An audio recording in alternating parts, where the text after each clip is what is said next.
In today's video, I'm going to show you exactly how to open a Slack Huddle step by step. Slack Huddles are perfect for quick audio conversations with your team without starting a full meeting or jumping on a scheduled call. If you're new to Slack or just haven't used Huddles before, this guide will walk you through everything you need to know in a simple and easy way. Before we get started, if this video helps you out, make sure to hit the like button and subscribe to the channel for more easy software tutorials like this. All right, let's jump right in.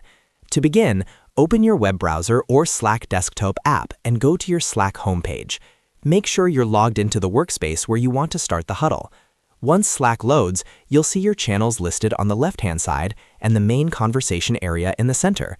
From here, click on the channel where you want to open the huddle. This can be a team channel, a project channel, or any channel where you want to talk with the members inside it. After opening the channel, look toward the top right corner of the Slack window. You'll see a small headphones or huddle icon. This is the button used to start a Slack huddle. Go ahead and click on the huddle button. As soon as you click it, the huddle will be switched on. Your microphone will activate, and Slack will automatically place you into the huddle. Anyone who is already in the channel will see that a huddle is live and can join instantly with a single click. There's no need to invite people manually or send a meeting link, which makes huddles extremely fast and convenient. Once the huddle is active, you can talk in real time with anyone who joins. You'll see basic controls on your screen, including options to mute or unmute your microphone, leave the huddle, or adjust your audio settings.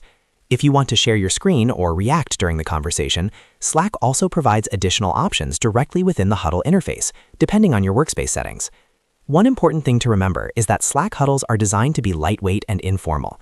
They're great for quick check-ins, brainstorming sessions, or asking a fast question without interrupting everyone with messages. Anyone in the channel can enter the huddle while it's active, and they can leave at any time. When you're finished with your conversation, simply click the Leave button to exit the huddle. Once everyone leaves, the huddle will automatically end. And that's all there is to it. You've successfully opened a Slack huddle and started a live audio conversation with your channel. If you found this tutorial helpful, make sure to give it a thumbs up and subscribe to the channel for more Slack tips and software how-to videos. Thanks for watching, and I'll see you in the next one.